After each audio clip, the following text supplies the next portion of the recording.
Hello, everybody. Welcome to a new, unusual stream. So, a little backstory while I'm in a Super Cruise here. About a week ago, a very, very good friend of mine, Dusk Sarsis, bought me this game. And I'm hooked. And with me, I have Griff. Yo. And Sam. Hello. Sam, or should I say Fleet Commander Sam, has been one of the people who's been instrumental in getting me set up and organized on this game. I've had a lot of help from others as well. I am currently accepting donations to help me get ship kits and a hands-on throttle and stick. Now, if you do give me, if one person gives me enough ARX points, donates enough money for me to get ARX points to buy an entire ship, I will name the ship however you want it named. Otherwise, all the donors who contribute will each get to submit a name for the ship, and if I really, really like it, I will name the ship that, and the ship ID will be either the first 3 letters of your YouTube name, or the ship ID that you get to choose. So, right now, I am on my way to Maya to do something that a lot of people disagree with, including Griff. I'm going to try to befriend the Thargoids because I was misrouted, heading west when I should have been heading east, and the Thargoids stopped me and essentially went, yeah, you're going the wrong way. We'll save you a little bit, we'll save you a few light years, we'll destroy your ship and drop you back. It is my belief that the Thargoids are not as bad as people make it seem. But without further ado, let's get into the game. And before I do start, I want to give one shout out to a YouTube channel who's been instrumental in getting me back into streaming, and that is Brascoin. He's a YouTube streamer who does YouTube Let's Plays of Pokemon, and he does Shiny. He also has a channel called Brascoin Plays, where he does other non-Pokemon games. I highly recommend him to anyone who wants to say hi, just watch him chill. He's extremely engaging with his fans as well. So, let's get highway. Frameshift drive charging. Alien sympathizers. Well, hey, I mean, I can't help it. I mean, I may come from xenophobic people, but I love aliens. 4, 3, So, for 2, my viewers, 1. my Engage. character is the same character in the roleplay sim on Second Life called Ocean Tears that Griff and I are both part of. This is a very great start.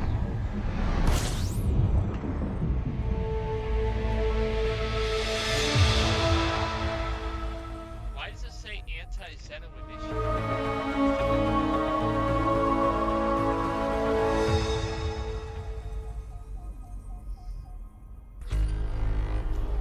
Are you still in Maya? Sam, I think, is away. Okay. So yeah, I'm at the station. Okay. I was gonna say, I'm over at your carrier. I can't dock at it. My What hidden? happens if I fly Apparently, into it's a your black hole? carrier, yeah. Beluga Force 1. Right. Let me add you. So, Sam, what happens if I fly into a black hole? You just... It's kind of like any other star. You just kind of...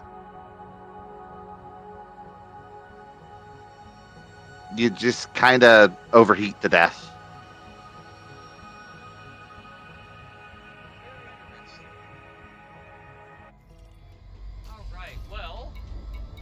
Ah, there you are. Darnielle's. Oh, I have been here.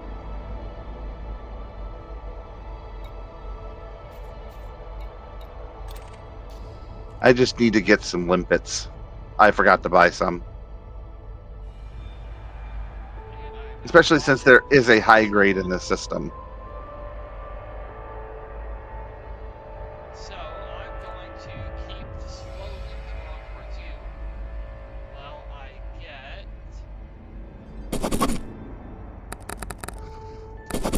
my live link, which I will put into local chat in the game, or on Discord for you both to, well, if you feel like it, advertising it.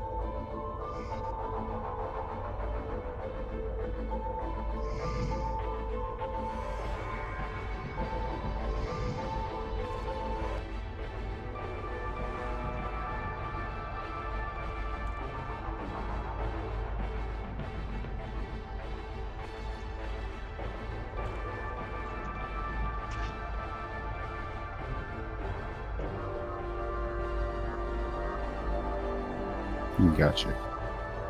Gotcha. I just gave your carrier just a little bit more income. About 1,600 credits worth. Nice.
Is that correct?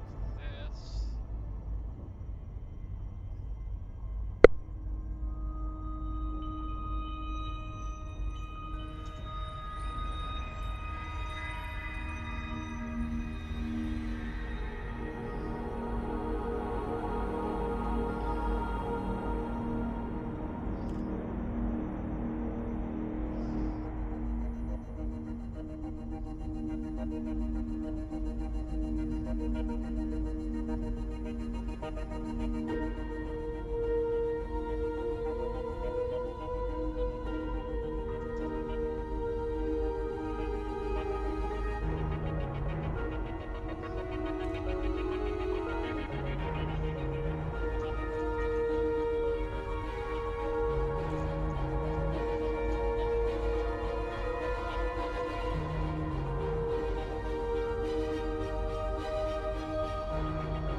Alpha Tango. We prepared a landing pad for your arrival, Commander.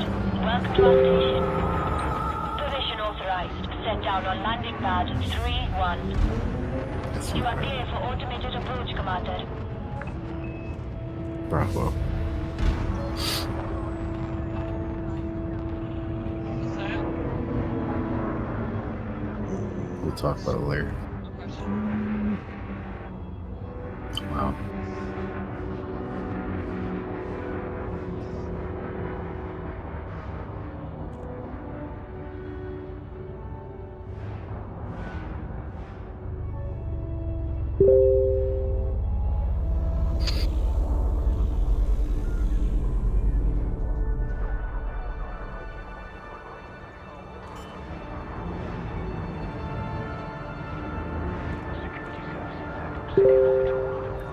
Landing gear deployed.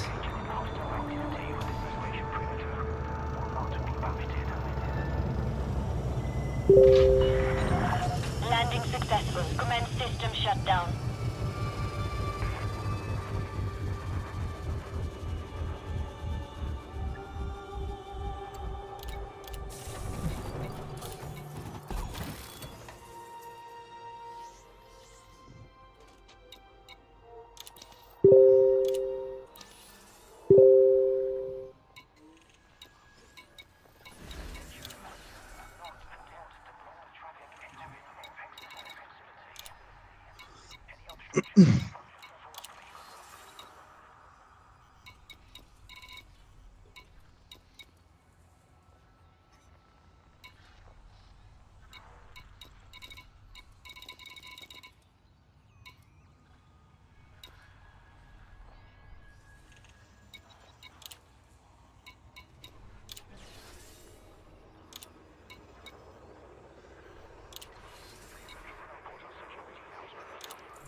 Incoming message.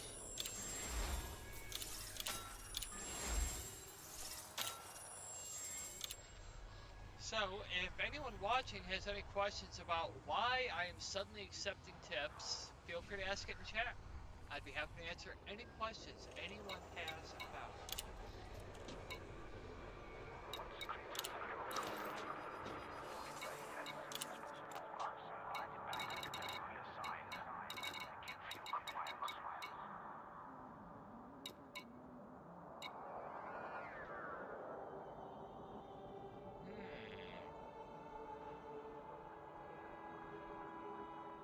Hey, Griff.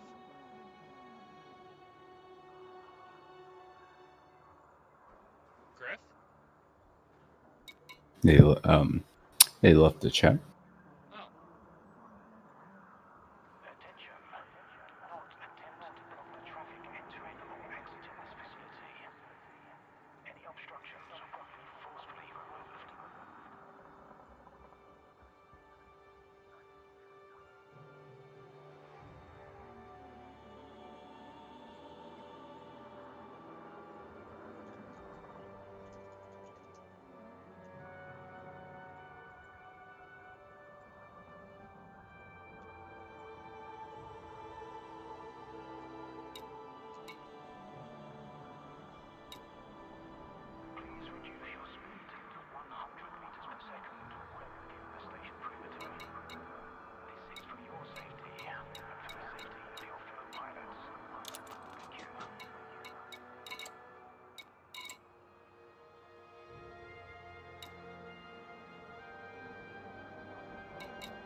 This one does look okay, but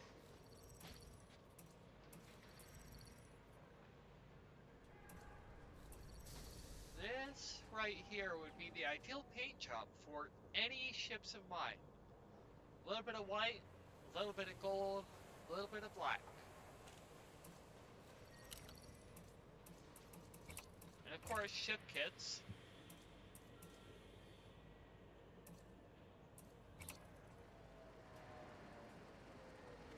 So this is what it would be. It's about 14,100 ARX points, which is right about the $20 goal mark.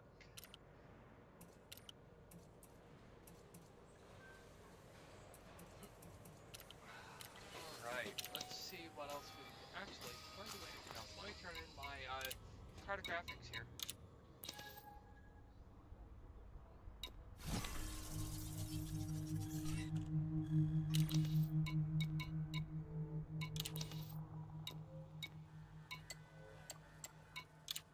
Hey, Wes! Welcome to the chat, buddy! This is Elite Dangerous.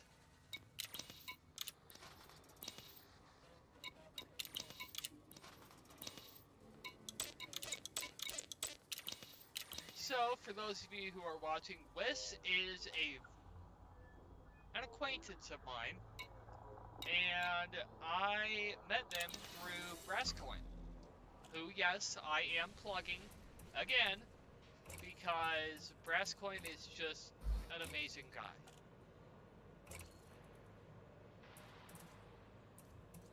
Wes is also extremely amazing.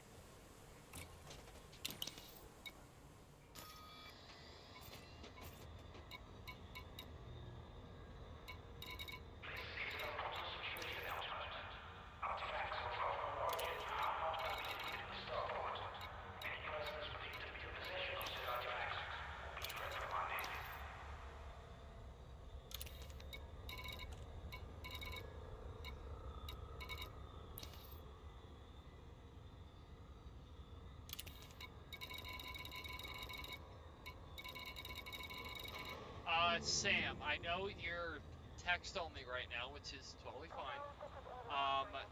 Where would I go from Maya? Don't say that, you're extremely amazing. I know, but not as amazing as Brascoin, his viewers, and all of his mods.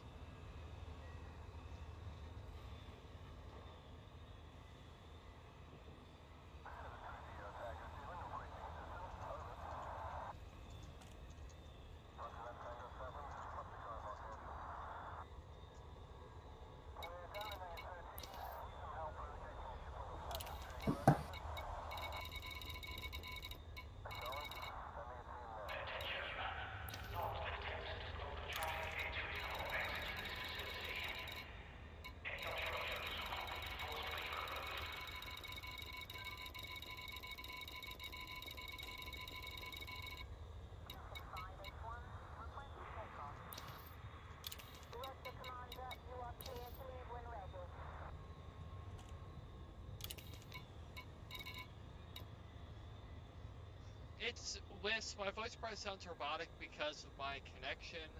It might be a little bad.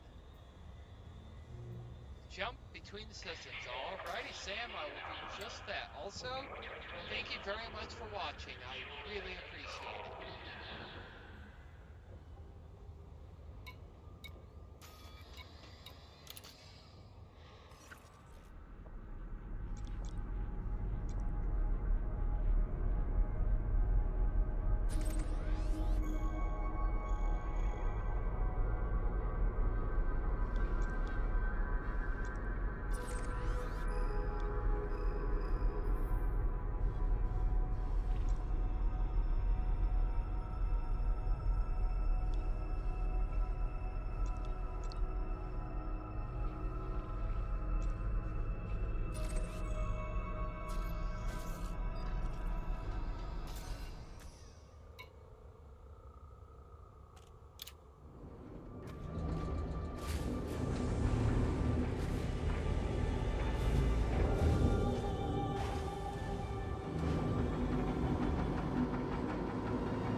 Landing gear retracted. Landing coupler disengaged. You are clear to leave.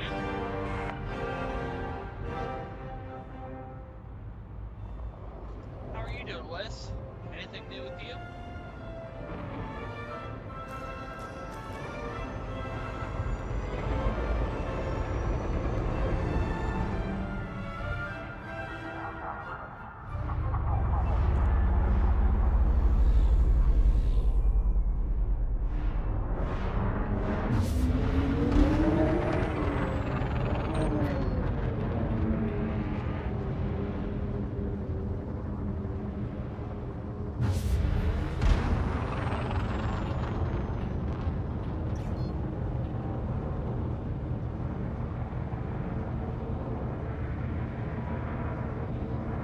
Actually, I am going to make a slight You are clear of the change. station. Flight control signing off. So I currently have desktop audio selected. I'm actually going to turn that off. That way, if you're still in voice chat, can you say something? Sam? Yeah, testing. Okay, unfortunately, it looks like that did maybe come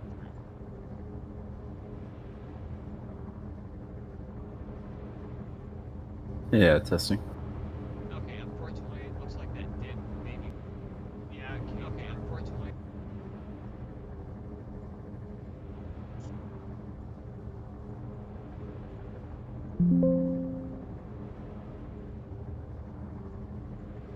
That. Alright, now try saying something. Alright, now try saying something. Testing.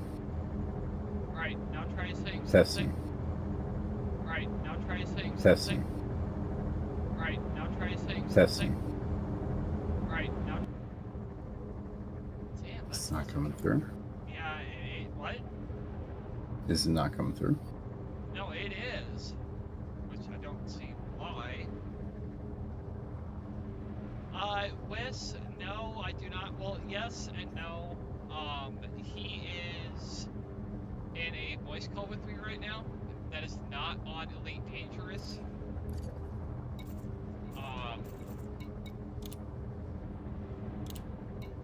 Yeah, it's fine. I just have to. It just means that there'll be more text talk.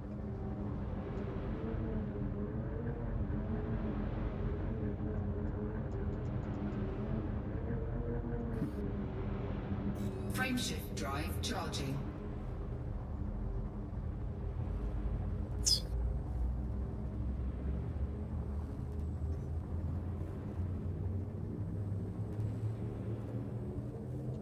Four, three, two, one. Engage.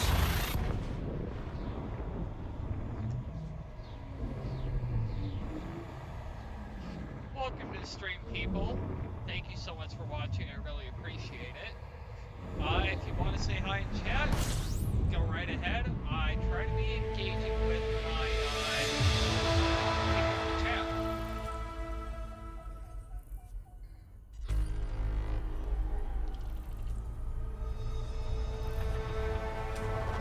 Fuel scooping.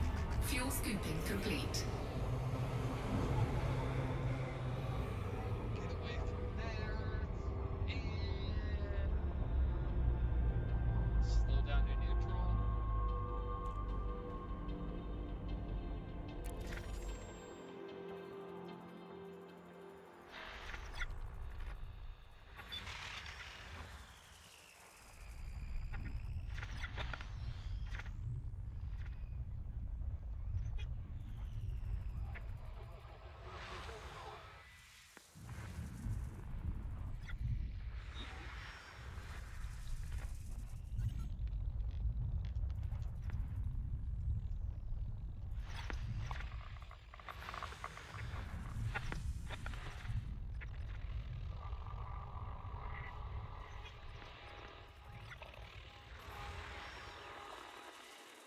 Non-human signal source. Mm-hmm. Very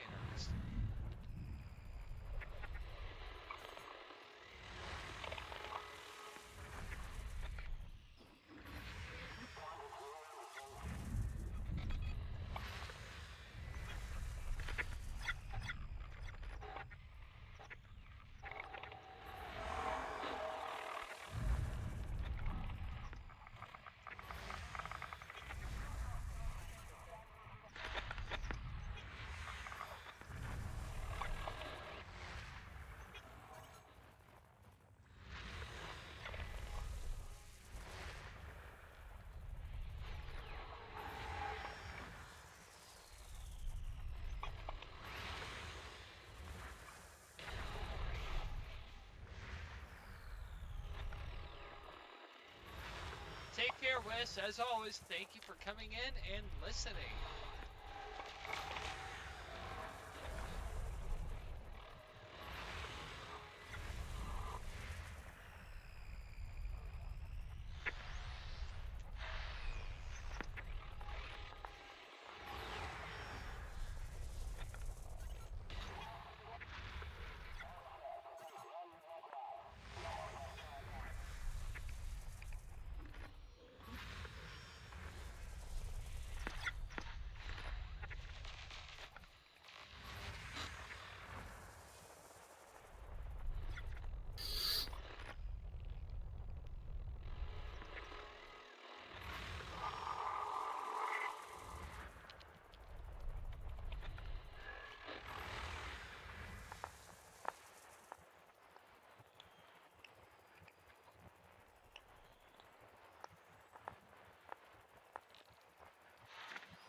Warning, frameshift drive operating beyond safety limits.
Warning, frameshift drive operating beyond safety limits.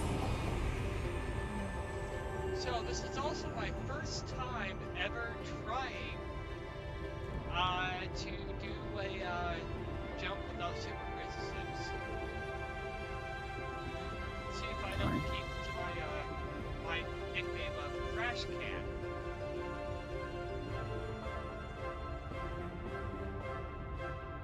Warning, frameshift drive operating beyond safety limits.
1, Romeo Alpha Tango.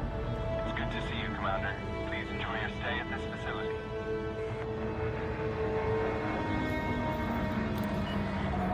Access granted. Cleared for landing on pad 4-2. You are approved for automated docking.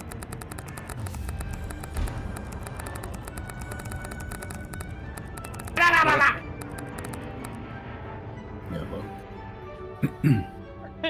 Hello. Hi.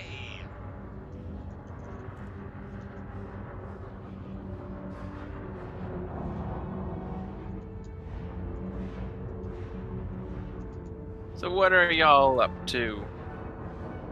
I am actually streaming. And people can hear you, unfortunately. What you mean? Well, they can hear my desktop chatter. Okay. So, say hi to YouTube, Dusk. Landing gear deployed. Oh, you're on YouTube, so I can't say the thing I was going to say. You can It's a send good us thing me you a message. clarified that you're on YouTube. Yeah, send it to me on YouTube. That way my viewers can get the reaction. You are most welcome, Commander. I don't think you want your viewers to hear it. No, send it to me on Discord. You are so mean. Alright, in response, I'm sending you that. That is the stream link. So you're making all your viewers finally see you crash into everything. Yeah. Sam, to get my DBX built out, I had to get rid of Super Cruise Assist. So I'm flying without auto lock, which is fun.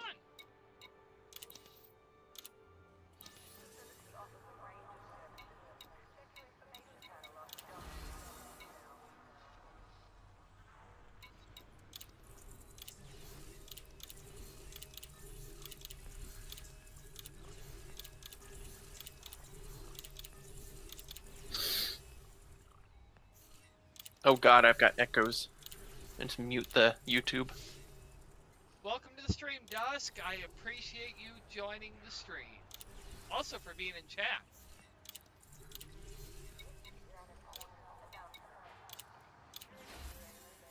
Incoming message. I was wondering when you were going to start streaming it. Well, I'm streaming Incoming so I can get message. donations to get HOTUS and some ship kits. I would suggest focusing more on the HOTUS than the ship kits. Incoming message. Your cosmetics just aren't worth focusing on.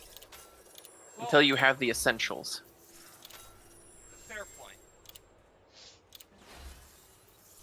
Since I'm in a safe spot, I am going to adjust my tip ticker.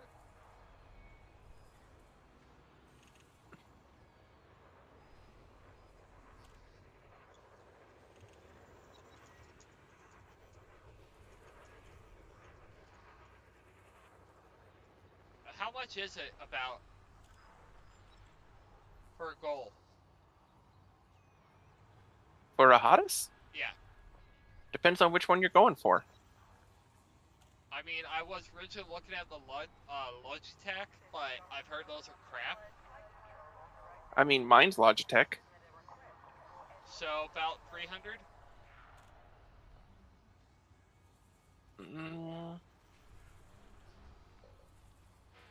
Well, if you want to get the same one I have, it would be about 250.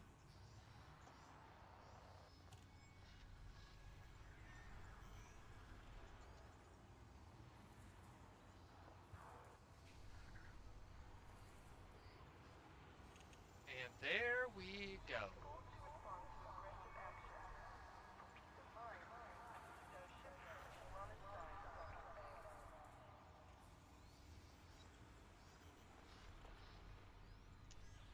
Car color.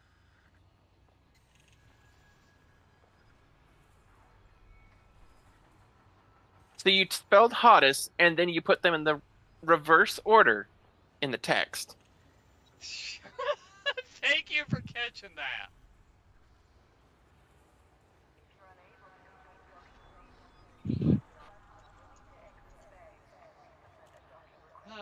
Okay, start goal. There.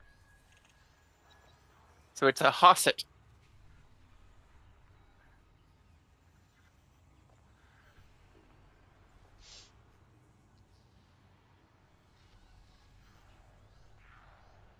Now I gotta wait for it to update on the stream here.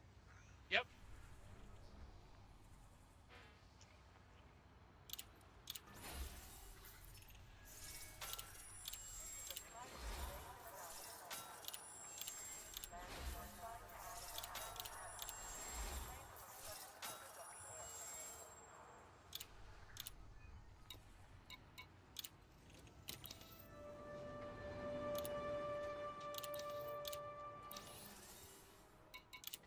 I probably won't be in too long. It's getting late here, and I'm kind of tired.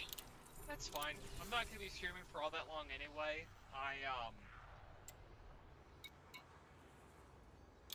I need to get to bed at a reasonable time. You? Reasonable? Yes, I'm allowed to be reasonable about once or twice a week. I handed you this game that you weren't even sure you were going to like, and you were immediately up till 5 a.m.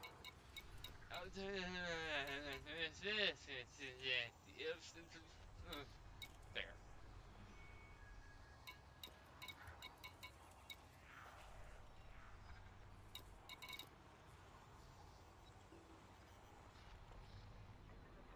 That is 500 light years. I am not taking that.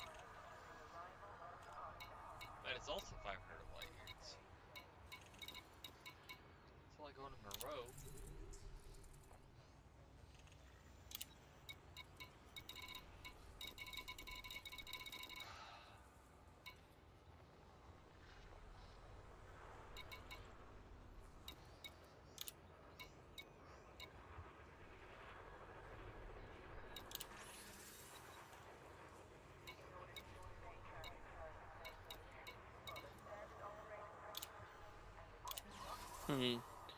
BGS hasn't updated yet. I wonder what time it actually updates.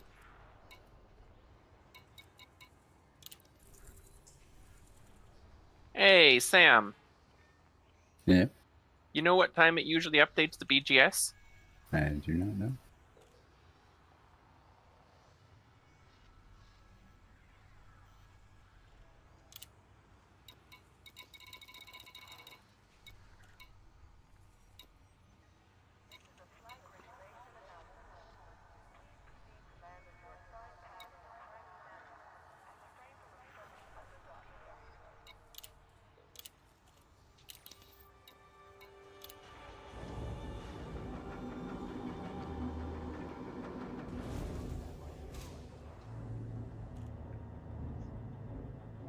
Probably should have came out here in my vulture, but that's okay.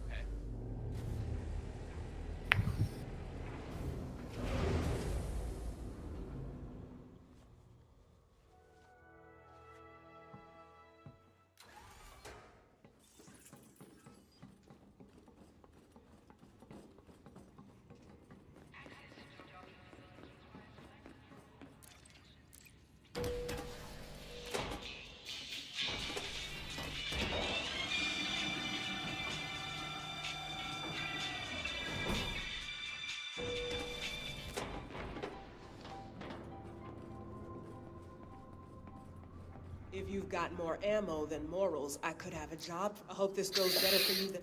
You're missing a hell of an opportunity here.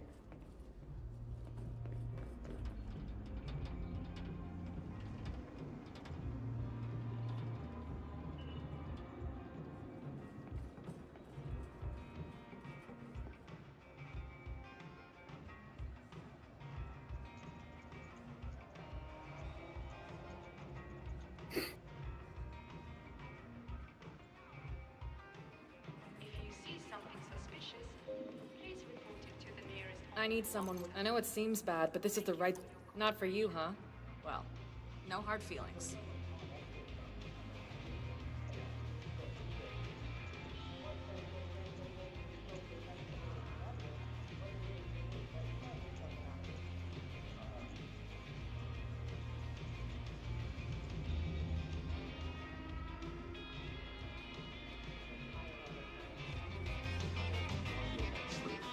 This matrix all like We're actually talking Let me here. scratch that for you. Some people just need... Never mind. But if you know anyone with I've got a job, but it could get out of this alive. Not for you, huh? Well, no hard feelings. What can I get you tonight?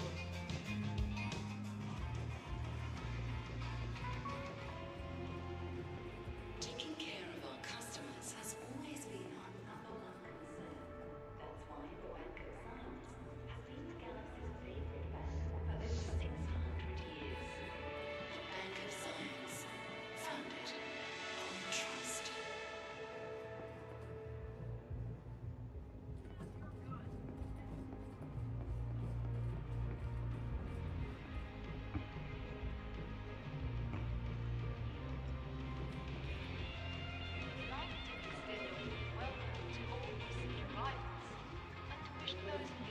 Almost anything a pilot would need here.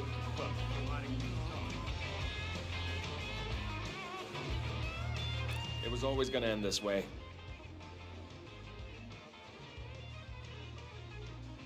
Pity. Could have really used your help. You can't kick the cup. I don't want to kick the cup. Ow, ow, ow, ow, ow.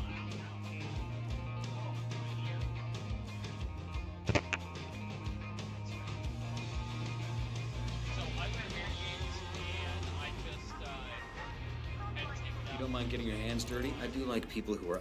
You're missing out on a hell of an opportunity. I need someone. You won't just be. Not for you, huh? Well, I can relate. At Grimlock, we've been keeping pilots alive for decades.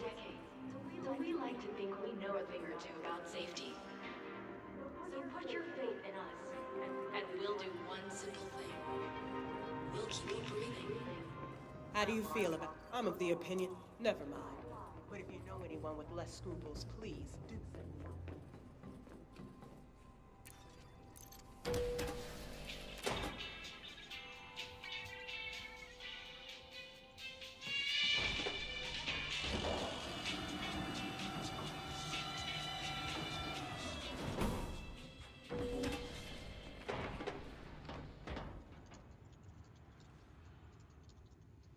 Also, for those of you who are fans of this game, I have caught Raxla fever.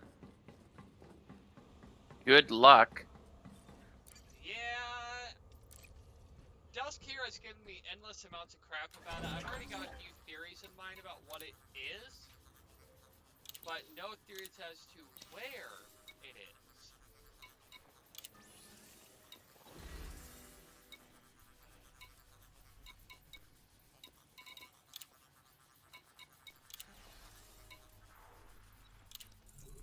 There's a very good reason why it has been found. I'll say that. They've said it's in the game, but they've refused to give any hints ever of where. I'll be honest, all the hints are in the game.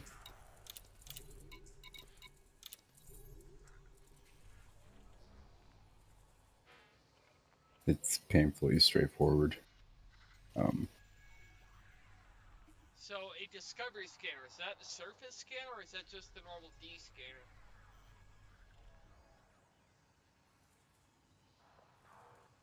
Sorry, can you repeat that? So, assassinate known pirate Mark Johnson, scan the nav beacon in Maya, or use the discovery scanner to locate the target's signal source. Yeah. Discovery is honking the system. Oh, so I just accept the mission, honk the system, and go to So- the mission source? Yeah. Pretty much. Okay.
ships that are over an hour away.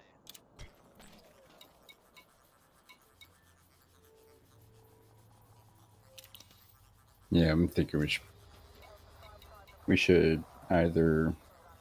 I mean, there's stuff to check out here, but if you want to be productive, you should prep to head to the Guardian sites. I think. Guardian sites? Yeah, we should prep to. Stay in my DBX? Yeah, you can. Okay. Where do I go? What's your jump range again? Submit a request before entering the docking bay. 3702. Okay.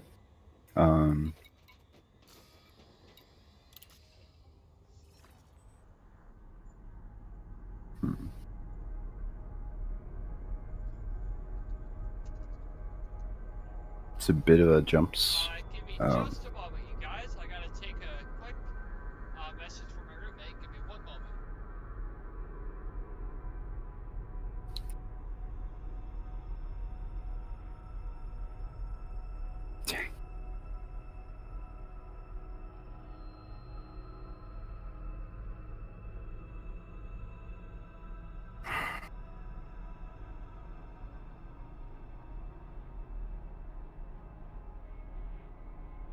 Alrighty, I am sorry about that. I am now back.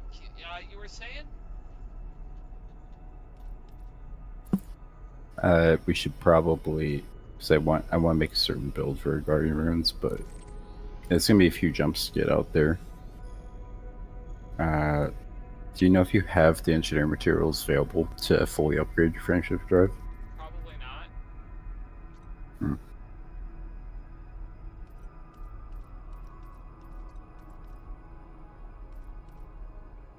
Hold on.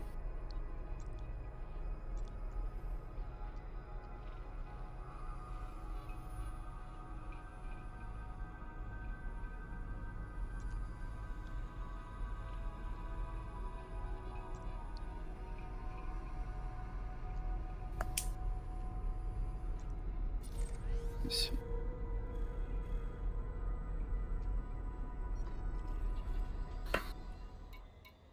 Because I don't really carry material, I don't collect them. This is all I've got for materials right now.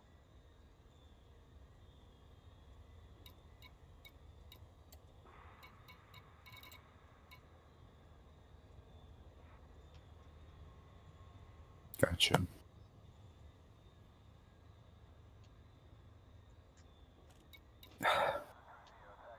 What's on?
So, where should I head from here? Alright, if you want to get started on Guardian Ruins, I'll send you the system that has the closest module blueprint site. Alrighty. Discord focus on you.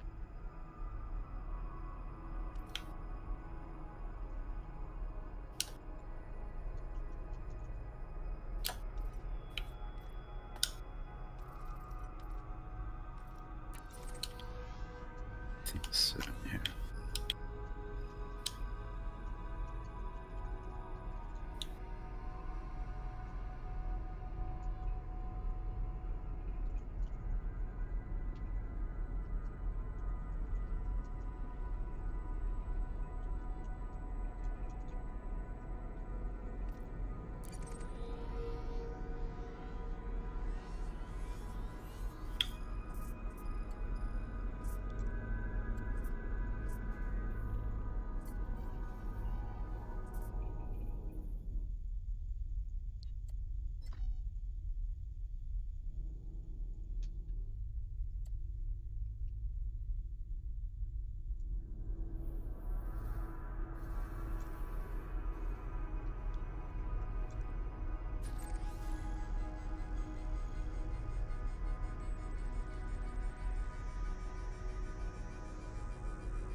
That is a lot of jumps.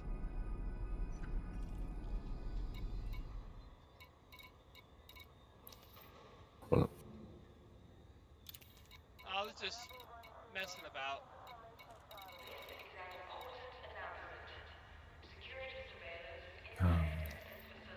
yeah, there it is.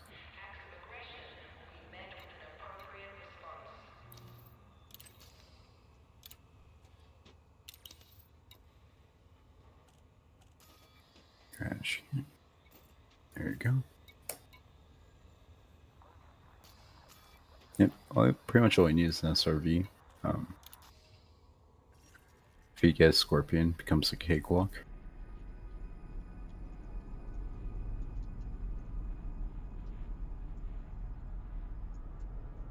Looks like.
Alright, it's gonna be 24 jumps, so I'll see you when I get there.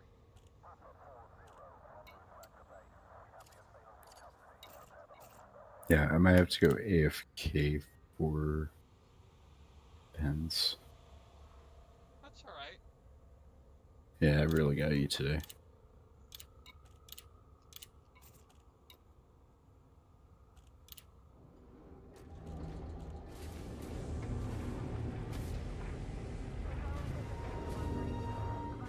For those of you watching the stream, I appreciate you coming to watch.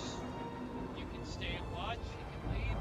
It's entirely up to you guys. I'm not going to Ship uncoupled. Moderate speed on exit. So part of my whole brand is I don't ask for likes, comments, subscribes, any of that kind of stuff. I just like playing the game, and this is kind of an exception. I'm just taking donations because I'll make a lot of money, but I really want to get a hands-on throttle and stick. So that's all.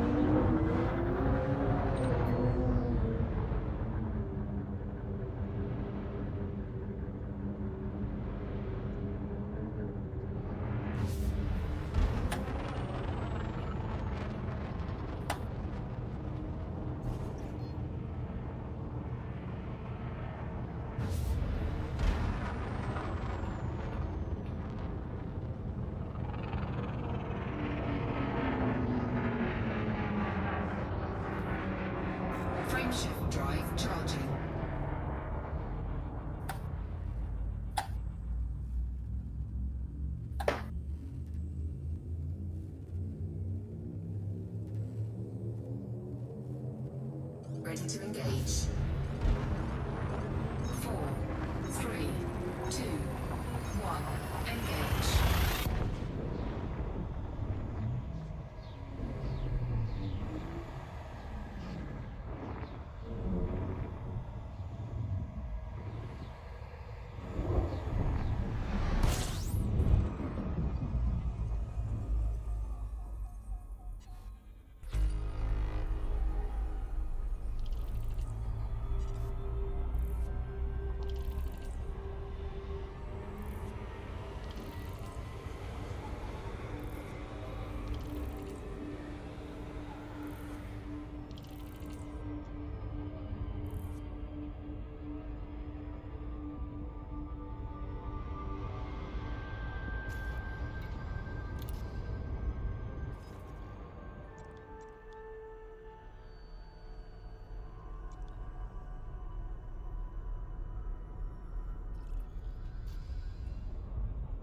Frameshift drive charging.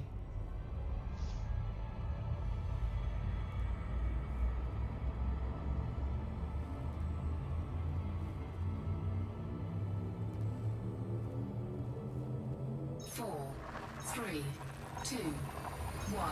Engage.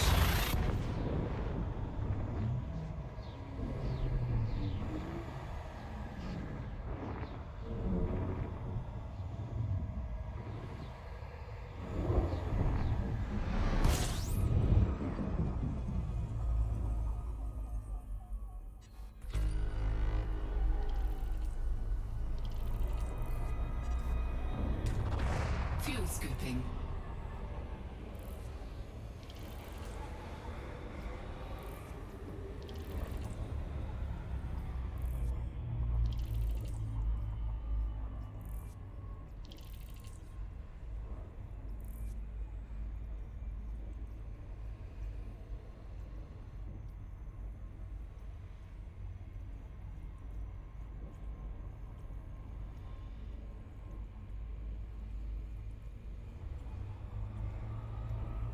Fuel scooping complete.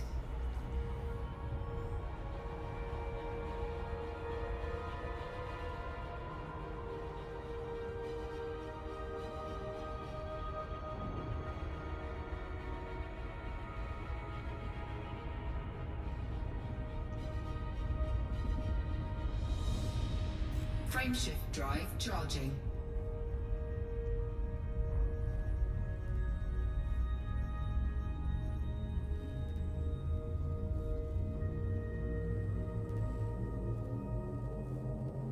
Ready to engage. 3, 2, 1. Engage.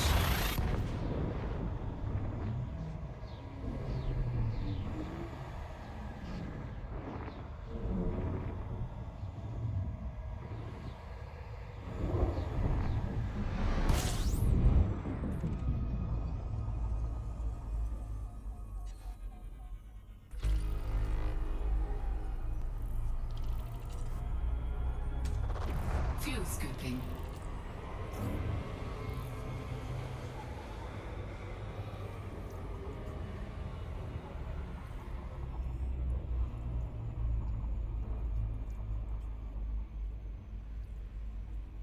Fuel scooping complete.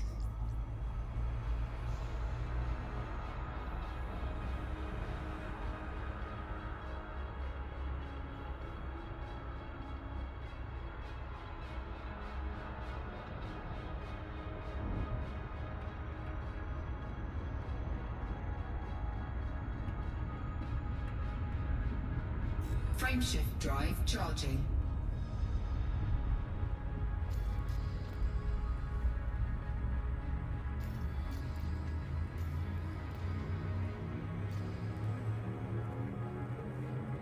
Four, 3, 2, 1. Engage.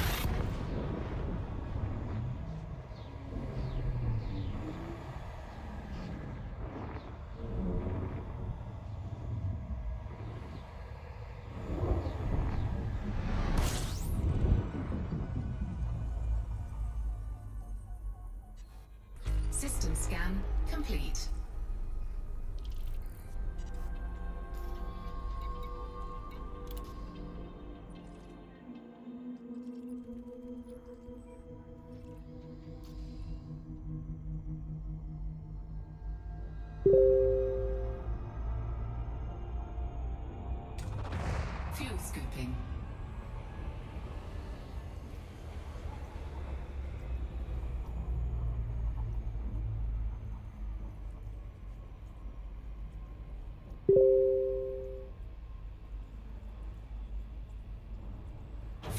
scooping complete.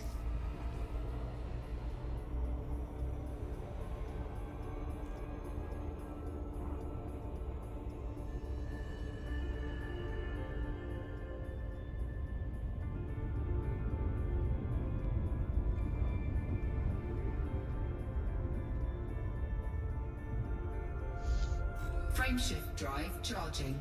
I love the backdrops on this game. It's just, it's so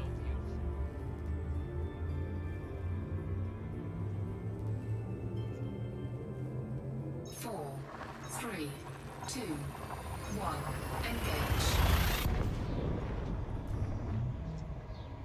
That's funny.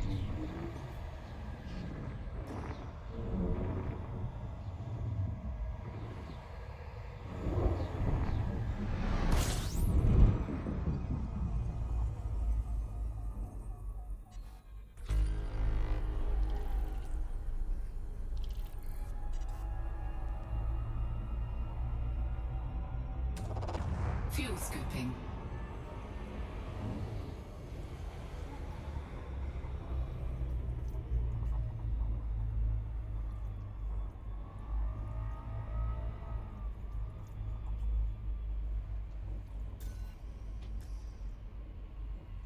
Fuel scooping complete.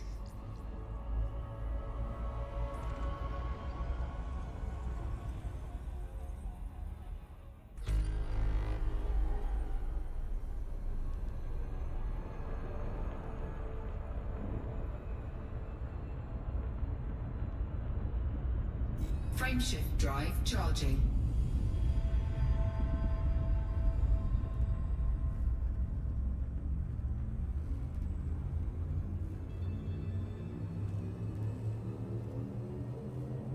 Four, 3, 2, 1, engage.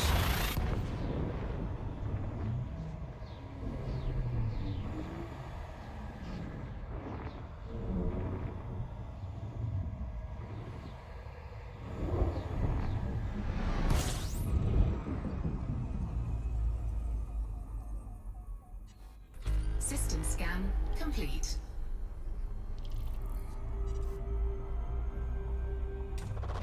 Fuel scooping.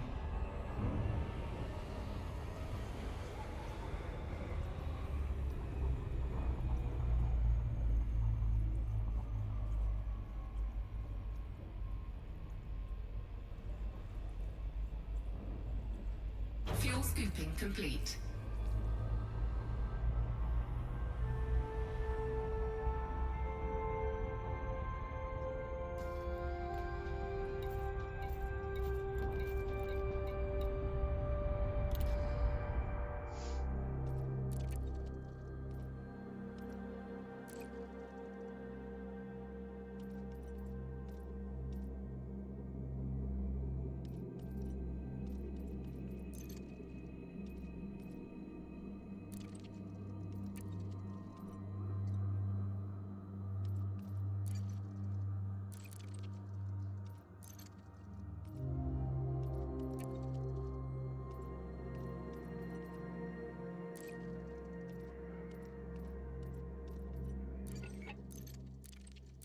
Raxxla, to the jewel that burns on the brow of the Mother of Galaxies, to the Whisperer. Frameshift drive charging. In which space, the siren of the deepest void, the parent's grief, the lover's woe, and the yearning of our vagabond hearts. 4, 3, 2, 1, engage. To Raxxla, alleged toast of the Dark Wheel. The legend of Raxxla has been circulating, in whispers, for centuries. The quest for this mysterious place, the location of which is a deadly secret, was said to be the principal aim of the Dark Wheel, a putative fraternity of legend chasers from the early days of interstellar travel. The earliest recorded mention of Raxxla dates from 2296, from the Journal of Art Tornqvist, a shipboard mechanic based in the Tau Ceti system. He writes, Cora comes home, soused and raving with wild stories, a new one every night. She claims she's found a map to some pirate Frameshift drive charging. stash, and all I have to do is loan her my ship so we can go dig it up. Maybe we should go find Raxler while we're at it. Although Torngvist's account is the first known attestation 4, 3, 2, 1, engage. of Raxler, it is clear from context that the myth was already in circulation. It is extremely difficult to find consistency among the various fragmentary rumors of Raxler. Much like the ancient myths of Atlantis, El Dorado, and the kingdom of Prester John, interpretations of the story range from the skeptical Fuel scooping to the outlandish. Raxler has been suggested to be anything from an unremarkable moon to a state of cosmic enlightenment. The earliest documented stories tend to agree on several points, however. That Raxler is a definite place, and that it holds a mystical secret. Several versions of the Raxler story mention an alien artifact, the Omphilus Rift, described as a gateway or tunnel through which parallel universes can be accessed. These details, fuel scooping complete. however, were later shown to bear a striking resemblance to the children's story, Princess Astrophel and the Spiraling Stars, and soon lost credibility. Undaunted, some Raxler seekers insisted that the story's author had cunningly concealed facts about the mysterious locale in his book, as hints for those with eyes to see. Students of Raxler lore have noted that the legend exerts a strangely potent fascination on the minds of seekers. Commentators have compared this sensation to Fernway, the uncountable longing Frameshift drive charging. for a place one has never seen. More than one interstellar treasure seeker has become obsessed with Raxler to the exclusion of all other dreams, and spent his or her entire life in a 4, 3, 2, 1, engage. search for it. Raxler also plays a role in several conspiracy theories, most of which attest that it has already been discovered by some kind of sinister cabal or some tyrant, which has leveraged its power to establish covert dominance over humanity. Whatever the System scan complete. truth of the matter, one thing remains irrefutable. The legend of Raxler continues to inspire explorers and Fuel scooping. conspiracy theorists to this day.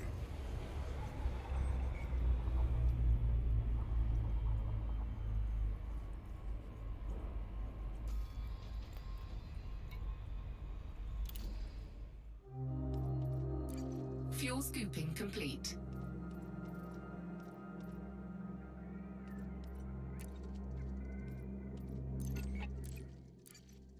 The Dark Wheel. Oh, they're out there, all right. I've never met them, but I know they're out there. Think about how well known the stories are. Now think about how easy it would be for some two-bit band of hucksters to pass themselves off as the Dark Wheel and start trading on their reputation. Doesn't happen, does it? Not for long, anyway. Whenever someone tries to usurp the Dark Wheel name, sooner or later they get quietly shut down. And that's how I know.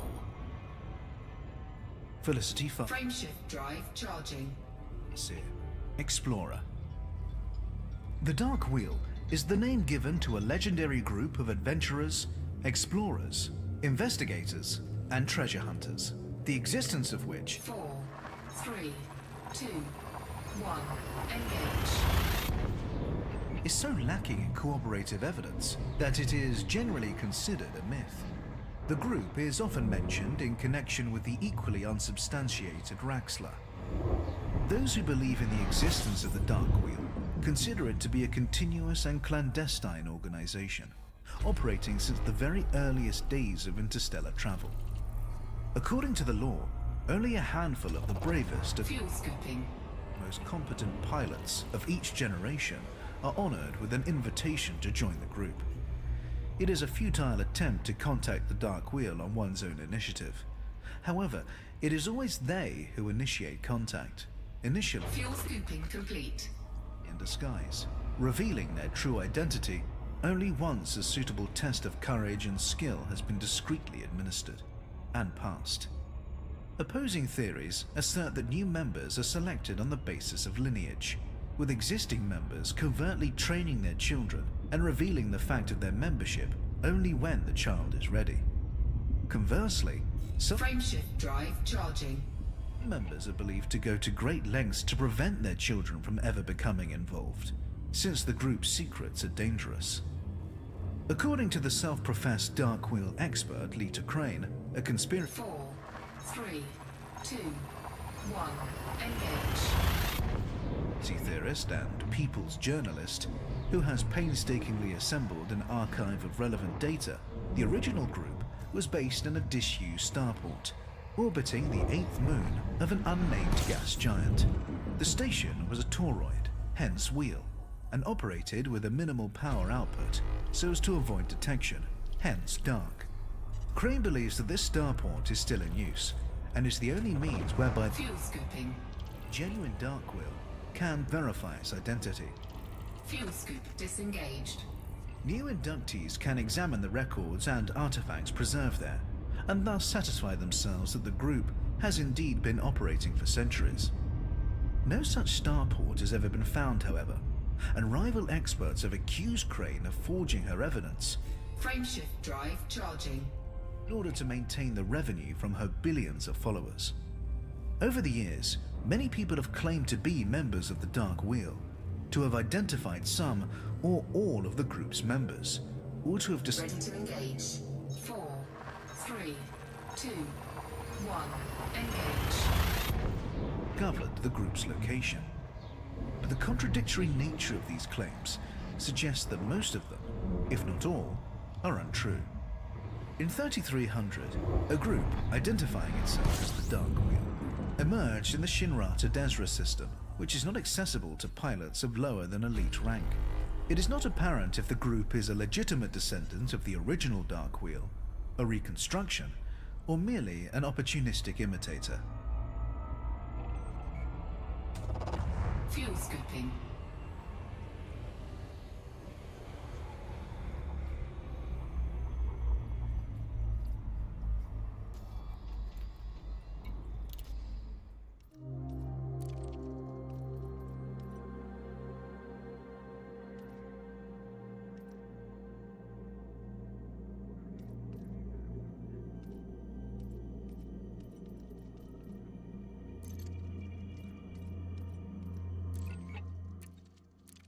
The Thargoids. Human Thargoid contact. The Thargoids Fuel scooping complete. are a non-human race with a history of hostility towards humanity. The first recorded encounter with a Thargoid ship took place in 2849, although Frameshift drive charging. earlier undocumented encounters are believed to have taken place. In the years that followed, contact with lone Thargoid vessels was intermittently reported. Humanity clashed with the Thargoids in the 30s. 4, 3, 2, 1, engage. 2nd century, but details of the conflict remained scarce for many years, and it proved difficult to differentiate authentic accounts of Thargoid encounters from the sensationalist media stories of the time. The discovery of abandoned intergalactic naval reserve arm bases in 3303 did much to dispel the System scan complete. fog, however. The INRA, a joint federal imperial initiative established in 3193, was responsible for researching the Thargoids and developing technologies to counter their aggression. But the organization's lack of accountability meant that the details of its research did not come to light until years after its dissolution. Almost all of the reliable data concerning the Thargoids has been sourced Frameshift drive charging. from INRA facilities. This data, originally deemed highly confidential, was declassified in 3304, following a resolution from the federal government and an imperial decree. Some 4, 3, 2, 1, engage. controversy over the backing and funding of the INRA remains, however.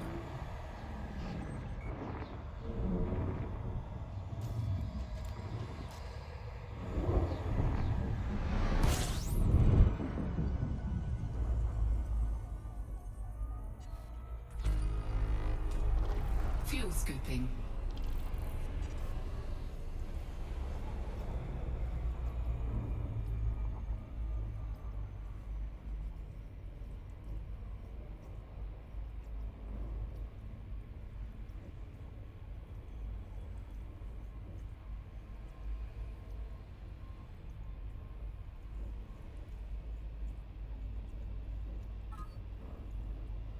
Fuel scooping complete.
Colonia. Frameshift drive charging. We were in a tight spot, and people came through for us without even being asked. That's what people do. Didn't hurt that the whole idea was flat out crazy, of course. That just made them. 4, 3, 2, 1, engage. More determined. Jacques, owner of Jacques Station. Colonia lies some 22,000 light-years from the core systems, and was the first system in the Colonia Nebula to be settled by humanity. The circumstances of Colonia's founding are System scan complete. highly unusual. The system was colonized as a result of the spontaneous actions of independent pilots, rather than through a formal expansion program. The colonization of Colonia began with an accident involving Jacques Station, a jump-capable Orbis starport. In May 3302, the station executed a long-distance jump to Beagle Point, but when it failed to reach its destination, it was feared lost. Frameshift drive charging. In June 3302, an independent pilot discovered Jacques Station in the EL-PRU RST D394 system, suffering from technical issues and effectively stranded. 4, 3, 2, 1, engage. The galactic community reacted swiftly, launching an independent supply drive to restore the starport to functionality. The relief effort soon exceeded its original objective, and many of those involved began to see the distant system as a chance to establish a new community, far from the wearisome conflicts and entrenched viewpoints of the core systems. Talk of a permanent colony went from light-hearted speculation to serious planning. Fuel scooping. In September 3302, EL-PRU RST D394 was formally renamed Colonia, and the first permanent settlement was constructed on the surface of Colonia 2A. An influx of migrants boosted the system's population, aided financially by the Colonia Council, the region's new governing body, and materially by independent pilots. Colonia is widely viewed as a monument to community spirit and human ingenuity, Fuel scooping complete. as well as being the first step into a previously uninhabited region of space. Colonia's population is still small, but the region is undergoing continuous expansion and attracting attention from both enterprising corporations and optimistic migrants.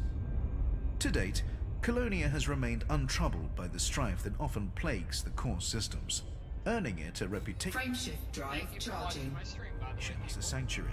But it remains to be seen if this nascent community will thrive in isolation or be engulfed by political and corporate forces. 4, 3, 2, 1. Engage. The Thargoids Society.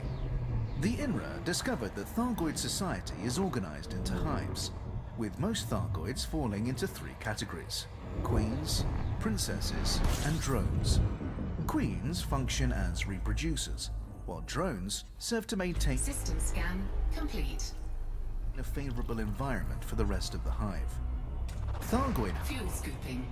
hives can be vast, although it may be that some of the larger observed groups are in fact multiple, overlapping hives. Ultimately, little is known for sure. The average Thargoid queen is at least as intelligent as a human being, Fuel scooping complete. while the typical drone possesses a more rudimentary level of intelligence. Existing evidence suggests that queens have extremely long lifespans, living for hundreds or even thousands of years. The very Frameshift drive charging. size of queens' neurocraniums suggests this might be an indicator of age. Little is known about the precise nature of Thargoid reproduction, but it is likely that queens can reproduce both sexually 4, 3, 2, 1. Engage. with other queens and asexually. It is thought that the latter method produces drones, while the former produces a new queen. Analysis of Thargoid specimens led some INRA researchers to believe that a new queen, or princess, becomes a full queen only once it has produced drones of its own. Significantly, queens are believed to be single-sex. The Thargoids' ability Fuel scooping. to reproduce asexually means that their populations can expand incredibly quickly, but it is thought that they deliberately restrict the size of the populace so as to not to deplete all available resources. There is evidence to suggest that this is sometimes achieved by culling older drones. Fuel scooping complete. INRA testing indicated that queens perceive drones as entirely expendable, presumably due to the ease with which they can be replaced. Indeed, a Thargoid queen appears to give no more thought to the loss of a drone than a human would an eyelash. The Thargoids. Communication. The belief that Thargoids were capable of some form of extrasensory communication was often cited in the early years of human-Thargoid interaction, but prior to the discovery of INRA records, it was not fully understood. Professor Yuri Anslow of the INRA theorized that a Thargoid queen can communicate with the drones in its hive Frameshift drive charging. via a spread-spectrum electronic signal, and can use this signal to control the drones, and even to share their sensory input.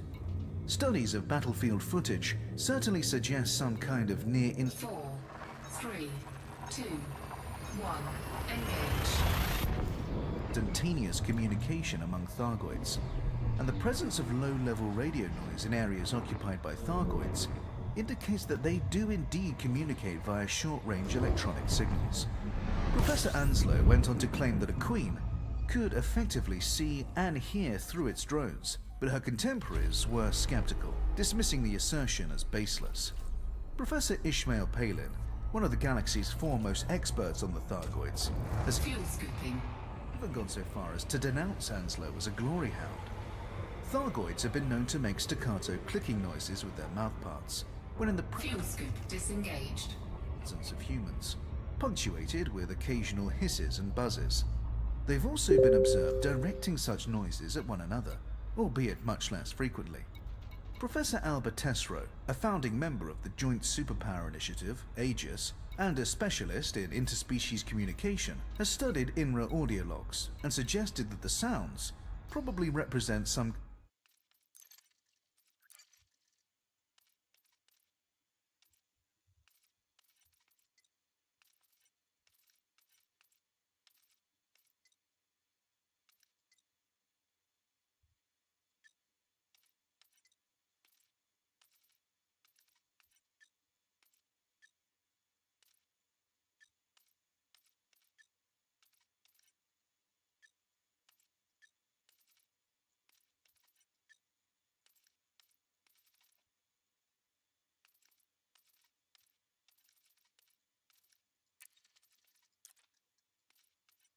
of language due to the repetition of certain sound combinations.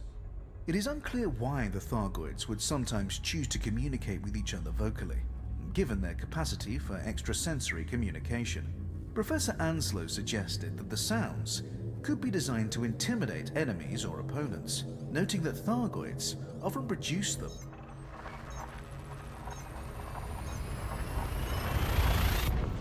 prior to combat. Thargoid ships have been observed emitting a complex array of sounds, and in some cases subtly changing color. The exact meaning of these behaviors has not been determined, but they appear to correspond to different emotional states. What is not known is if these sounds are produced by the pilot and amplified by the ship, or emitted by the ship itself. If the sounds originate with the pilot, it would suggest fuel scooping, some kind of physiological connection between pilot and vessel. Given the sophistication of Thargoid bioengineering, however, it is possible that the sounds come from the ship itself, and that Thargoid ships are able to feel and communicate to a limited degree. The hulls of Thargoid ships are typically emblazoned with one of several symbols, the meaning of which is unknown. Some have theorized that they could denote membership of a particular familial group, or possibly be an indicator of rank. fuel scooping complete. The Thargoids. Physiology. Human understanding of Thargoid physiology is far from complete, but recovered INRA data has offered some insights into their nature. INRA records describe the average Thargoid as physically larger than a human being, and generally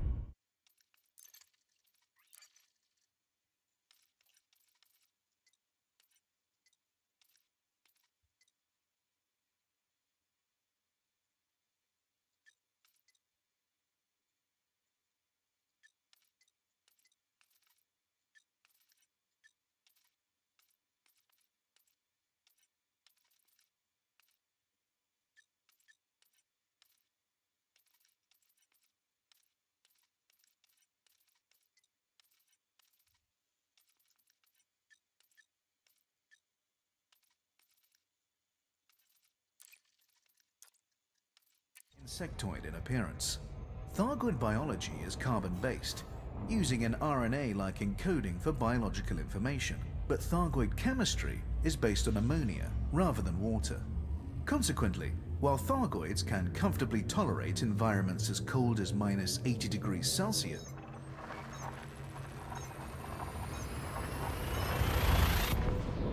they cannot withstand environments warmer than 45 degrees Celsius for long. According to notes compiled by Dr. Peregrine Hennig, an INRA researcher, Thargoids can survive for a significant time in the vacuum of space without apparent discomfort, and can tolerate radiation and extreme System scan complete. cold for far longer than a human. The Thargoids. Vulnerabilities. In 3151, the INRA developed a biological weapon known as the mycoid virus for use against the Thargoids. The virus was the result of an accidental discovery made by an INRA researcher, who noted that a particular strain of fungus was found to thrive on the hulls of Thargoid vessels, and appeared to be digesting the material of which the ship was made. The INRA refined the fungal strain and began experimenting on living Thargoids in their spacecraft. The mycoid proved to have deleterious effects on both, leading to the swift elimination of the Thargoids active in human-occupied space at the time. It is widely assumed that since the last human-Thargoid conflict, the Thargoids have developed an immunity to the mycoid virus. The Thargoids. Starships. In terms of structure and function, Thargoid vessels are radically different from anything produced by humanity, and are able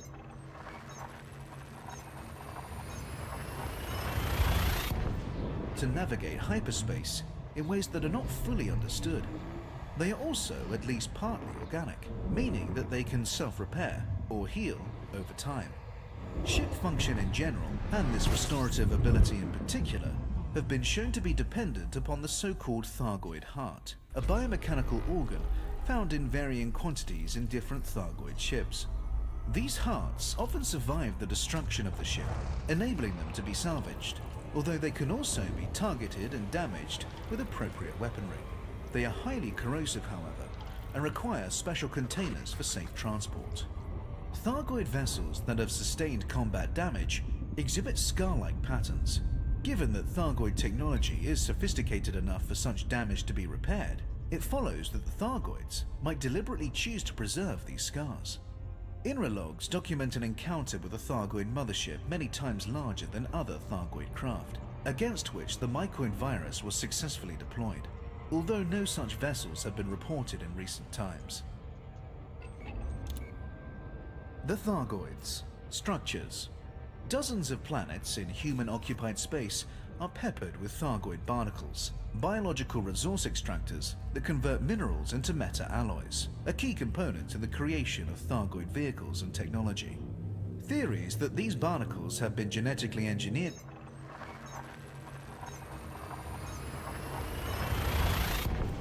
by the Thargoids have yet to be verified.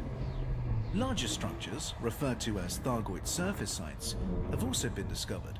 These sites typically consist of a spiral-shaped structure, nestling within a shallow crater, beneath which lies a series of tunnels. At the heart of this subsurface network is a device that, once activated, emits a holographic star map. The sites are patrolled by semi-sentient biomechanical entities called scavengers. The Thargoids. War with the Guardians. Archaeological records have revealed that the extinct, non-human civilization known as the Guardians experienced conflict with the Thargoids many thousands of years ago. Logs recovered from Guardian sites indicate that the Thargoids were the aggressor in this conflict. Having seeded Guardian space with biomechanical constructs used for resource extraction long before the emergence of the Guardian civilization, the Thargoids apparently believed they were entitled to uncontested dominion of the territory. The Guardians attempted to communicate with the Thargoids and reach a compromise, but without success. Over the course of the conflict, the Guardians developed new technologies to give them an advantage against the Thargoids. These technologies were apparently successful, forcing the Thargoids to abandon their offensive. The Thargoids. Agenda. Thargoids do not attack indiscriminately.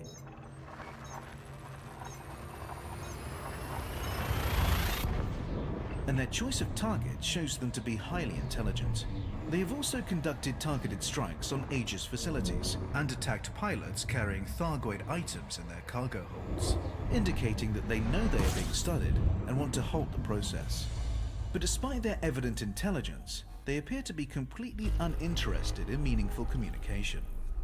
The engineer Ramtar, who has extensively researched the Guardians and their war with the Thargoids, holds the view that Thargoid aggression is a product of territorialism. They seed an area with barnacles, thus laying claim to it, and return, sometimes many centuries later, to harvest the extracted resources. Any life form advanced enough to compete with them for the territory is treated as an enemy and summarily attacked. Professor Palin concurs with this view, adding that the Thargoids are apparently so determined to eliminate any threats to their long-term survival, they will not tolerate any advanced species in close proximity. Colonia. We were in a tight spot, and people came through for us without even being asked. That's what people do. Didn't hurt that the whole idea was flat out crazy, of course. That just made them more determined. Jacques, owner of Jacques Station. Colonia lies some 22,000 light-years from the core systems, and was the first system in the Colonia Nebula to be settled by humanity. The circumstances of Colonia's founding are highly unusual. The system was colonized as a result of the spontaneous actions of independent pilots, rather than through a formal expansion program. The colonization of Colonia began with an accident involving Jacques Station, a jump-capable Orbis starport.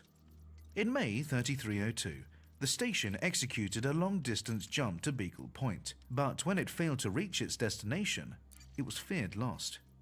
In June 3302, an independent pilot discovered Jacques Station in the EL-PRU RST D394 system, suffering from technical issues and effectively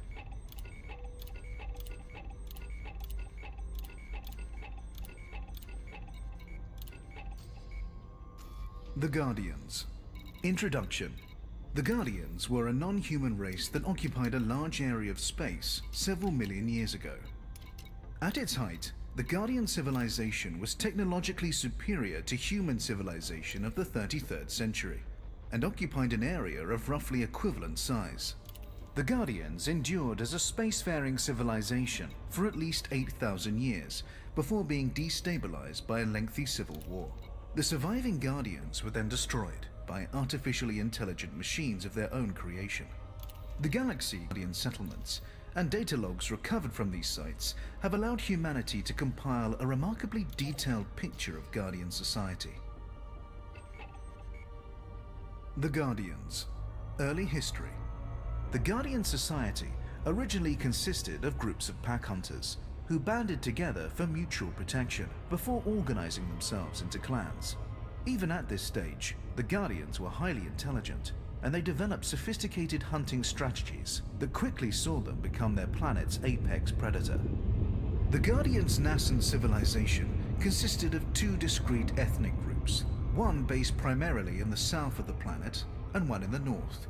As these groups expanded, they began to encroach on each other's territory, leading to a conflict that quickly blossomed into civil war. The Northern Clan, despite being the smaller of the two groups, overcame their enemy swiftly and with minimal bloodshed, bringing the entirety of the Guardian civilization under their leadership. In the centuries that followed, the Guardian society developed rapidly. Despite their warlike instincts, the Guardians possessed a remarkable capacity for collaboration and compromise. Their willingness to defer immediate gains in favor of lasting societal benefits allowed them to establish a stable, mutually cooperative society that was to remain peaceful and prosperous for thousands of years.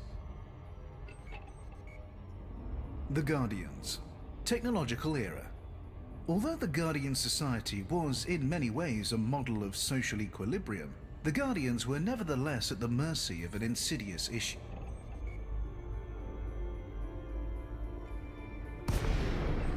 Overpopulation. As their civilization grew and the amount of available land and resources dwindled. Welcome, Commander. A no-fire zone is in effect around this carrier. The Guardians set their sights on interplanetary commerce. Docking request accepted. Proceed to your designated path, Commander. Organization. By this time, the Guardians had developed a rudimentary form of space travel. But as the pressures of overpopulation became more acute, the rate of technological progress accelerated, and the Guardians' imperfect starships were soon supplanted by fast, powerful spacefaring vessels. In the centuries that followed, the Guardian civilization expanded rapidly, eventually coming to occupy a region equal to that inhabited by present-day humanity. The Guardians' next major development was the creation of an interstellar communications system Landing gear deployed. known as the Monolith Network. In addition to functioning as a comprehensive cultural archive, the network allowed those connected to it to freely and instantaneously share knowledge and ideas. The connection to the network was dependent on the use of neural implants and Docking successful. Clamps engaged. Your ship has docked, Commander. some of the Guardians were uneasy about this fusion of biological and non-biological. The Guardians. War with the Thargoids. Tens of thousands of years earlier, when the Guardians were still a non-spacefaring race, a group of Thargoids entered what would later become Guardian space, looking for new systems to colonize. In addition to earmarking several systems containing ammonia worlds, they prepared a number of planets for occupation by seeding them with barnacles. These genetically modified constructs were designed to extract resources from a planet and transform them into resources more useful to the Thargoids. For the Thargoids, seeding a planet with barnacles was an important step in preparing an area for occupation. The Thargoids did not return to these systems for thousands of years, and when they did, they discovered that a new race had occupied them, the Guardians. The Thargoids promptly attacked, due to their innate territorialism. The Guardians responded with a partial retreat, but they also started trying to find ways to communicate with the Thargoids, hoping to determine the cause of their aggression and perhaps negotiate a truce. After considerable effort, they succeeded in acquiring sufficient understanding of the Thargoids' language to determine the invaders' agenda. But they were unable to convince the Thargoids they bore them no ill will, and the Thargoids were unshakable in their belief that they must repel any race that posed a potential threat. The Guardians were left with no choice but to defend themselves militarily. At first, they deployed soldiers. Landing gear retracted. But they quickly realized that drones and other mechanized defenses would be more effective against such a physically formidable enemy. Within a relatively short period of time, the Guardians' war machines became highly sophisticated, able to recognize Thargoid engineering and to operate entirely independently. Similarly, the Thargoids' biomechanical technology was engineered to identify anything of Guardian origin. To this day, many millions of years after the Guardians disappeared, Guardian artifacts are still able to Launch successful. Good luck, Commander. recognize Thargoid technology, and Thargoid technology still reacts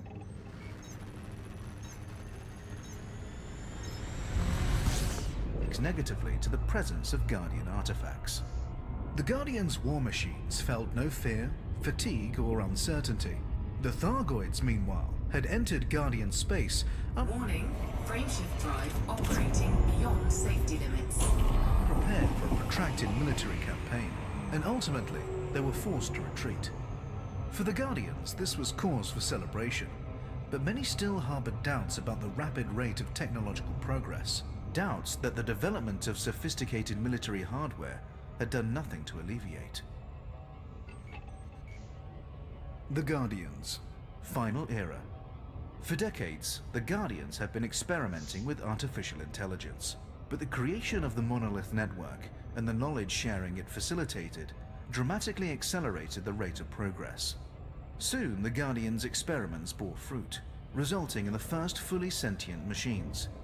These constructs were seen as a means to further enhance the Guardians' technological mastery, and were integrated into various aspects of their society.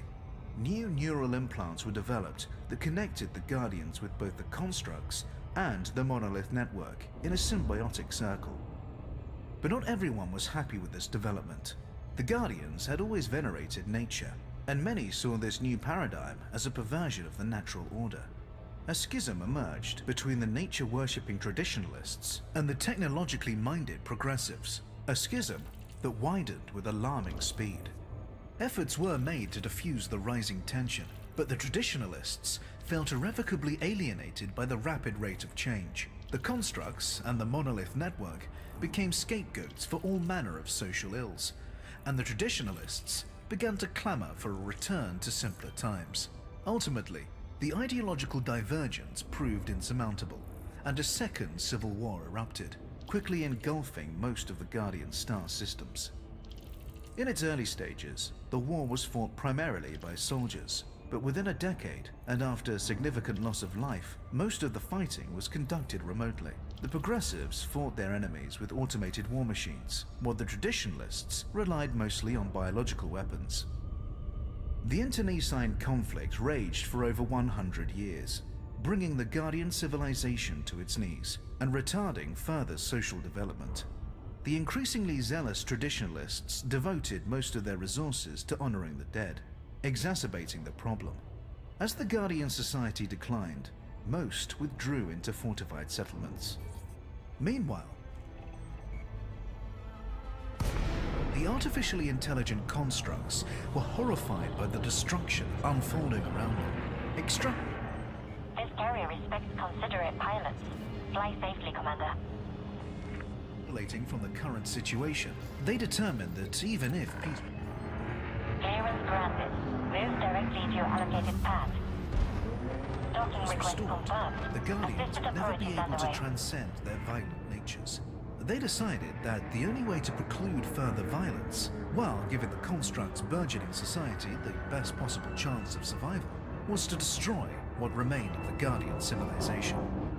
By this time, the constructs had been given complete control of the Guardian's munitions and Landing gear deployed.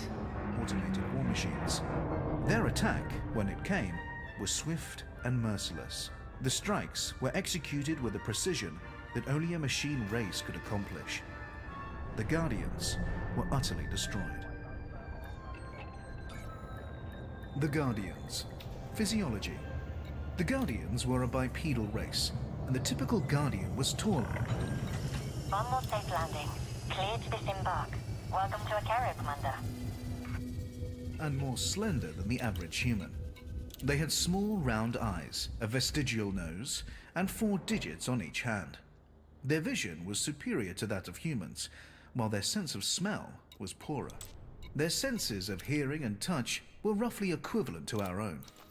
The Guardians had pinkish red skin, but there was some variation among ethnic groups, with tones ranging from pale pink to deep crimson. They also had serrated bony ridges on the outside of their forearms, which were used as weapons during their early history, when they were still semi-primitive pack hunters. The Guardians' environmental needs were broadly similar to those of humans. Their homeworld was warmer and had lower gravity than most Earth-like worlds. And when they began to colonize other planets, they typically favored ones that shared these qualities. The Guardians had 2 sets.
Release confirmed. Departure authorized.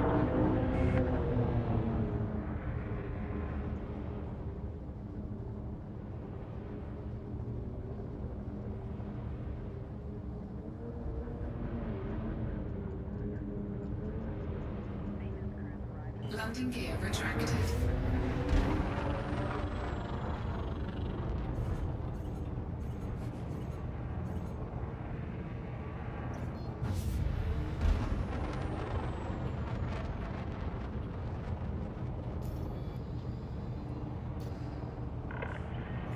Speed restrictions have been lifted. Good luck and fly safely, Commander.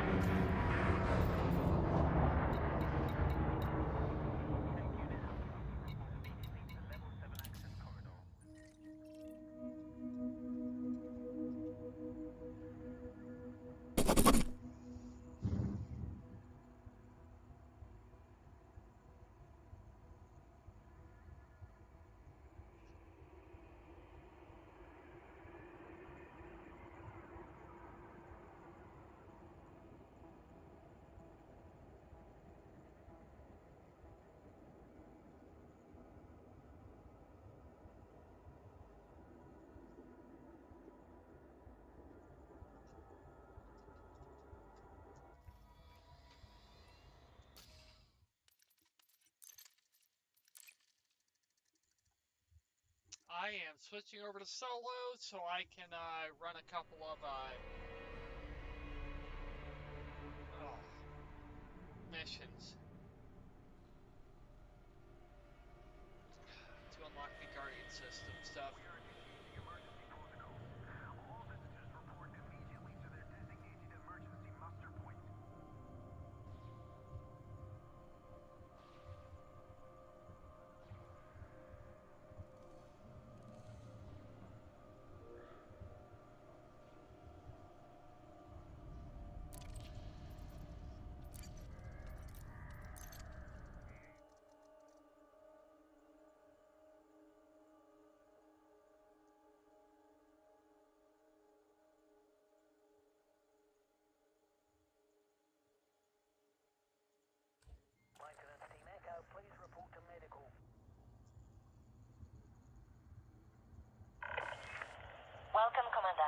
request docking permission before approaching a landing pad.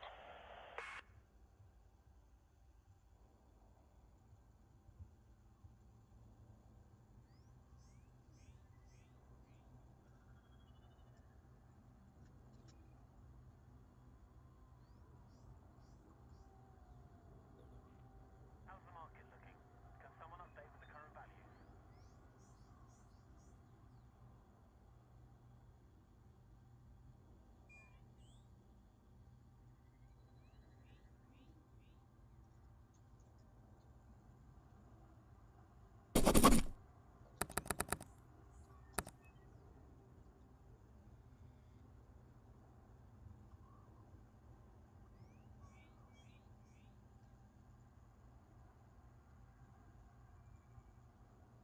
Airlock 5 Alpha, armed and cross-checked, clear to purge.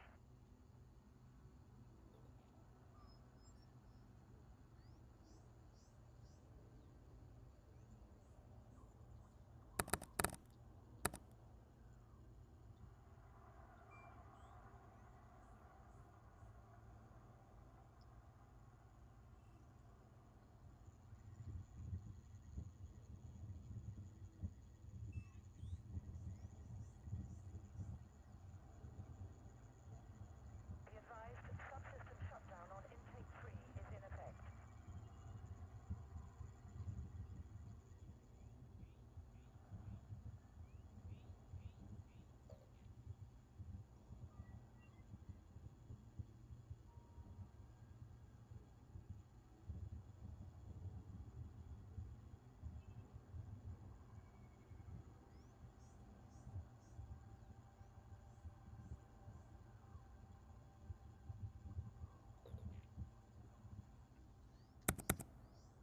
Seismic charge detonators need a few Sorry about the lack of activity here. I'm currently taking care of finding something underneath this Guardian site.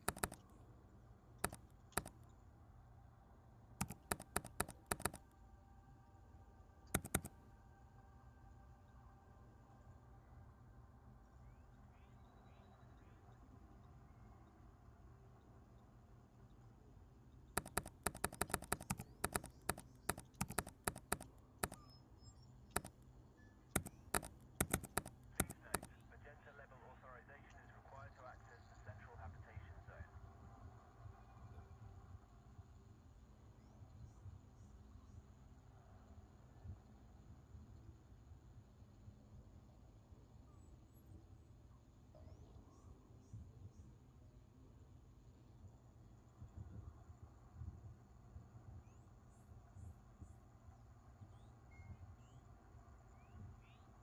All available medical personnel, please report to the engineering deck.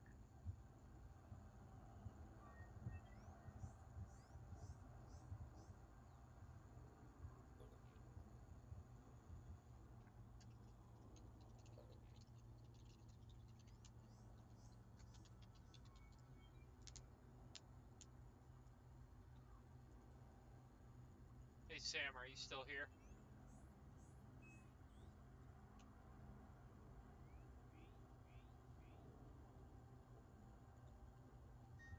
We apologize for the smell on deck B.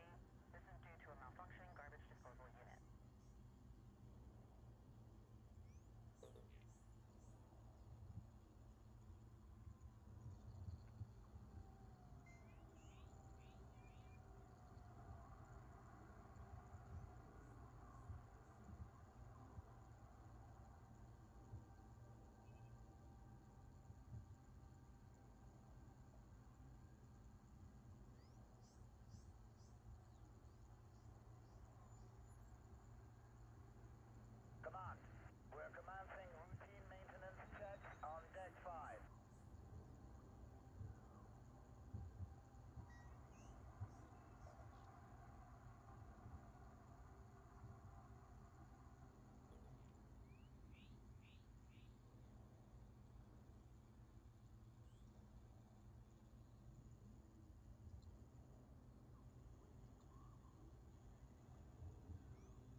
gravity warning.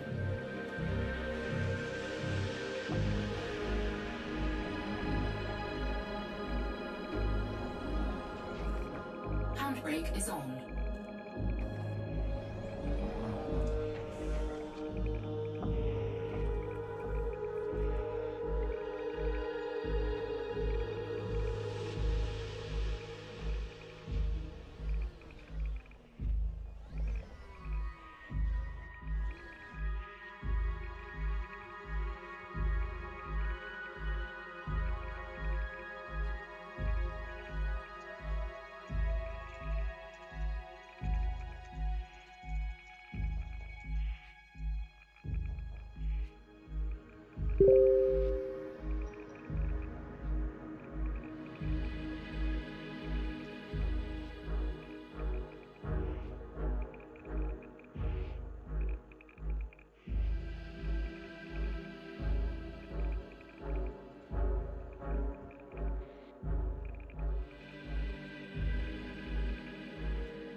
Handbrake is on.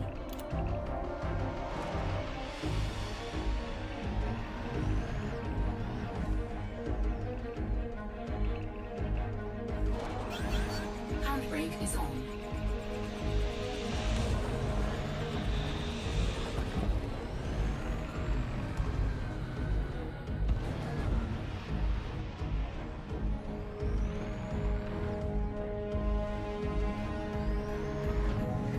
Under attack. Handbrake is on.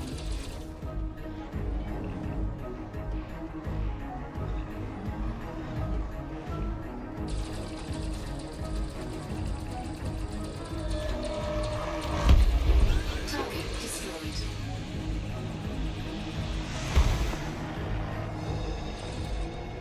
Handbrake is on.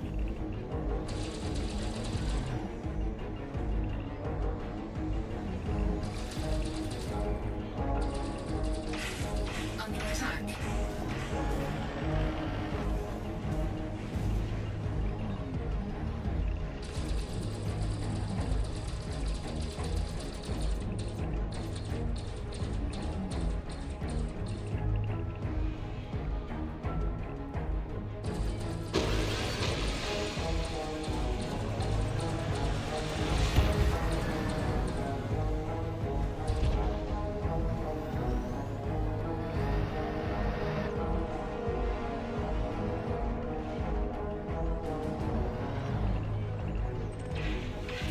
Under attack.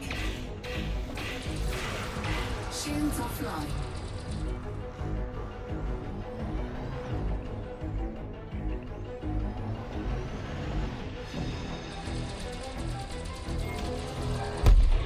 Target destroyed.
attack.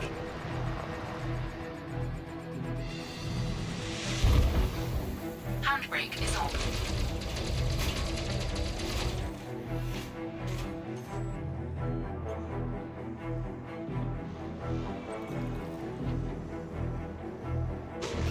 Handbrake is on. Under attack.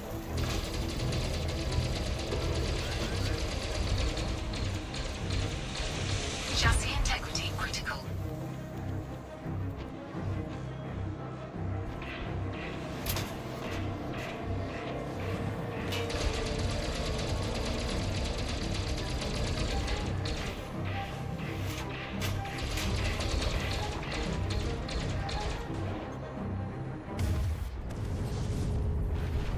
Damn it. Well, I'm getting back to my ship, and I'm getting the point defense turret. Because I'm not dealing with those guardians.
Warning, frameshift drive operating beyond safety limits.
At this point that I need to actually This is Flight Control.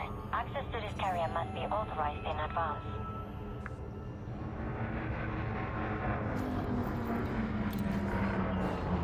Permission granted. Please approach your designated landing pad in good time. Docking request confirmed. Assisted approach is underway.